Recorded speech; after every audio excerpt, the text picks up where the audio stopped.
તો જો ગાઈસ પેંડા જ પેંડા, કેટલા બધા પેંડા જો. એ તો નહીં ખવડાય નહીં બરોબર. તો લો આ કરો આ. ગાઈસ જો જો ચાઇનાનો પોપટ ખાય. તો હેલો ગાઈસ, ગુડ મોર્નિંગ. કેમ છો બધા? મજામાં જશો તો સ્વાગત છે ફરીથી મારા ન્યૂ વ્લોગમાં. તો યસ, આજે છે આજે કયો વાર છે? મંગળવાર. આજે મંગળવાર ને બુધવાર.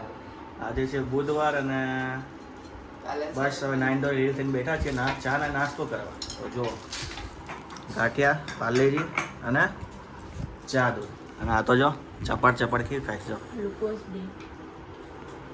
જી માને જીનિયસ. તો જો મમ્મી બી અને પપ્પા તો જો હવાર મસાલો બસ જો કાન ભાખરી ખાવ. આ હું મસાલો ખાઉં છું. વિટામિન ડી મળે. આનાથી વિટામિન ડી ન મળે. આવું ખાવ તો કેન્સર ને થઈ ગયા ને. જ્યારે હોય ત્યારે ગંજી ઉપર મને ઉતરતો રહ્યા દેવી. ના ભાઈ ચાલે, આપણે પબ્લિકને બધું ચાલે. શું કેવું જો ગાઈસ, તમાકુ એવોર્ડ કરો લગર આવું થઈ જાય મોઢું જો. પણ આમને કેટલી વાર કીધું પણ ખબર જ નહીં પડતી. શું કરો છો? મોજ કરું છું. તો બસ, અને આજે યુટ્યુબ સ્ટાર્ટ કરીને મહિનો થઈ ગયો છે અને સારો એવો સપોર્ટ કરો છો. તો આવો નવો સપોર્ટ તમે કરતા રહેજો અને જેમ બને એમ ફટાફટ સબસ્ક્રાઈબર વધારો. શું કેવું ધીરે? તો બસ, તો ચલો ચા નાસ્તો કરી લઈએ. ચા ઠંડી થઈ જાય. અને હવે અહીંયા બની રહ્યું છે આપણે ટિફિન. ઓફિસ લઈ જવા માટે ટિફિન બની રહ્યું છે. તો જુઓ શું બનાવે છે મમ્મી? મિક્સ શાક, વટાણા, રવૈયા, બટેકા અને ટામેટા. આ મિક્સ શાક બનાવે છે. તો ટિફિનમાં આવું બધું લઈ જાવ. શું કરીએ, ગરમ ગરમ ખાવા નહીં મળે તો ઠંડુ ઠંડુ ખાઈએ છીએ અત્યારે. તો શું કેવું મને વઘાર કરે છે હવે. તો હાલો. અને હા ગાઈસ, ફાઇનલી પેંડા આવી ગયા છે દિવિકના. જુઓ બધું નામ લખેલું છે દિવિકનું, અને દાદા દાદી, નાના નાની, ફોઈ, ગામ ને બધું જુઓ ગાઈસ. તો આવું અમારામાં આપે. મમ્મી આવું કેમ આપે આપણામાં? એમ તો કે પેલો દીકરો આવે ને એટલે લોકો હરખના પેંડા રહે છે. હરખના પેંડા, વધામણા એમ ને. તો ગાઈસ આને ચાખીએ, જોઈએ કેવા છે. ખોલતો આને, ખોલો ને.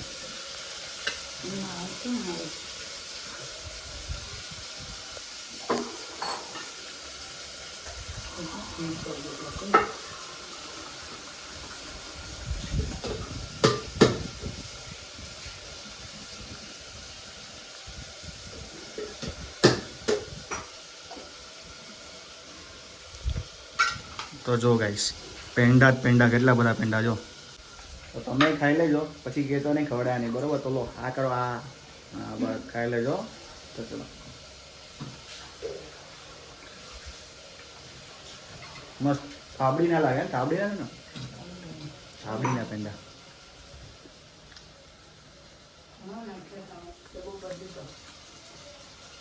મસ્ત. અહીંયા રોટલી બને છે જો. રોટલીનો લોટ ફટાફટ કર. હવે 8 વાગી ગયા છે. ઓફિસ જવાનો ટાઈમ થઈ ગયો છે. તો ચલો ઓફિસ જાઉં છું હવે. ઓફિસથી આવીને મળીએ. તો ઓફિસથી હમણાં જસ્ટ પાછો આવ્યો એન્ડ હવે આપણને લાગી ગઈ છે ભૂખ ગાઈસ.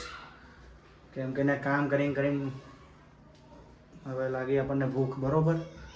એટલે હવે ખાવાનું બધું જ હું છે હું નહીં. ફ્રીજમાં તો ગેસ પડ્યું છે, ફ્રૂટ પડ્યા છે, પણ આપણે ફ્રૂટ એટલે કંઈ ખાતા છીએ નહીં. ગાઈસ જો કોને કોને પેપ્સી ભાવે છે કોમેન્ટમાં જરૂર જણાવજો. અને જો ગાઈસ પેપ્સી તો જો ખાલી અઢળક પેપ્સી. અમારા ઘરમાં કોઈ નાનું છોકરું છે નહીં તો એટલી બધી પેપ્સી. કેમ કે અમારા જીજુ છે ને, એમના કોઈ ફ્રેન્ડ છે એ આવી રીતનું કામ કરે છે, એટલે મારા જીજુ મોકલાવે છે. તો કોને કોને પેપ્સી ભાવે છે કોમેન્ટમાં જરૂર કહેજો. તો અત્યારે ઘરે કોઈ છે નહીં. મમ્મી લોકો ગયા છે બહાર બધાને પેંડા આપવા. અને અત્યારે હું ખાઉં છું સુરતની ફેમસ નાન ખટાઈ. ગઈ જો સુરતની ફેમસ નાન ખટાઈ છે આપણી પાસે. મારા સાસુ ગયા હતા સુરત, અમારા માટે લઈને આવ્યા હતા. જો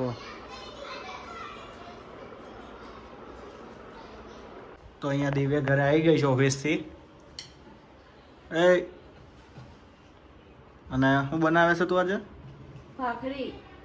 ભાખરી અને ચા. આ કાઠિયાવાડીની મોસ્ટ ફેવરેટ આઈટમ. શું? ચા અને ભાખરી. ચા અને ભાખરી. ચા અને ભાખરી હોય એટલે શાકની જરૂર તો ન પડે. શું કેવું? આમાં તો અઠવાડિયામાં 2-3 વખત તો છે ને ચા ને ભાખરી હોય જ તે. અને હારે ચટણી. શું વાત છે? હા હા. હા ચટણી. જો આ રહી ચટણી, જો મસ્ત મરચાં તીખી તીખી ચટણી અને ચા ને ભાખરી. શું વાત છે, મજા પડી ગઈ. શું કેવું? હા, મજા આવી જાય ગરમ ગરમ. તો હવે ખાવા બેસી ગયા છીએ. ચા ભાખરી અને ચટણી ગઈશ. બહુ મજા આવે. આટલું હોય એટલે કે જોઈએ જ નહીં બીજું. શું કેવું પપ્પા? મારે જેવું છે. તો બસ જો અમારે તો ઘરમાં એવું ચા ને ભાખરી હોય એટલે હાલી ગયું. શું કેવું મમ્મી? હા ને, મારે હાલે નો. એ ખર્ચા હોય તો ચાલે. તારે? મારે ગોળે. હા એને શાક જોઈ બહુ કરેલા. ऐसा खाना पड़ता है ऐसा. તો કઈ નહીં ગાઈસ, ચલો ખાઈ લઈએ પહેલા, પછી અમારે બહાર જવાનું છે. તો અમે બહાર આવ્યા છીએ મનીષ કાકા ત્યાં. શું કેવું પપ્પા? બરાબર, અમારા ફ્રેન્ડ છે. હા તમે હારી રાખતા હતા એમ? અરે બરોબર. અને ગાઈસ હું અહીંયા આવ્યો છું ને તો અહીંયા છે ને એક ચાઇનાનો પોપટ અહીંયા પાડેલો છે. બતાવું તમને. જો જો ચાઇનાનો પોપટ કેવો ચાઇનાનો પોપટ છે ગાઈસ. ચાઇનાથી લઈને પાંખ વગરનો અને બધું આંજરું પાંજરું ઉડી ગયું છે. હે હે ને? તો ગાઈસ આ કેટલા મહિનાથી છે તમારા પાસે મનીષ કાકા? 4-5 વર્ષથી આ પોપટ હાચવીને રાખ્યો ગાઈસ. જો ઉડી બી તો ના મસ્ત ઉડી નો એક ગમે તેટલો બહાર કાઢે ને તો ઉડી નહીં એકતો. હે ને પપ્પા? એ બધી બની શકા કેમ ખબર? એ આખો દિવસ રાખે પોપટ. એને પૂછ. ફાઇનલી મિત્રો અમે ઘરે પાછા પહોંચી ગયા છીએ અને રાતના વાગી ગયા છે 12. તો બસ આજનો વ્લોગ અહીંયા એન્ડ કરીએ. જો તમને વ્લોગ ગમ્યો હોય તો લાઈક કરજો, કંઈ કેવું હોય તો કોમેન્ટ કરજો, અને ચેનલમાં ન હોય તો સબસ્ક્રાઈબ તો જરૂરથી કરજો. તો મળીએ નેક્સ્ટ વ્લોગમાં. અને આ ગાઈસ કાલે છે હનુમાન જયંતિ, તો બધાને હનુમાન જયંતિની બહુ બધી શુભકામના. બરોબર ને મમ્મી? દાદા બધાનું સારું. હા તો ચલો હવે કાલે મળીએ નેક્સ્ટ વ્લોગમાં. ત્યાં સુધી બાય બાય.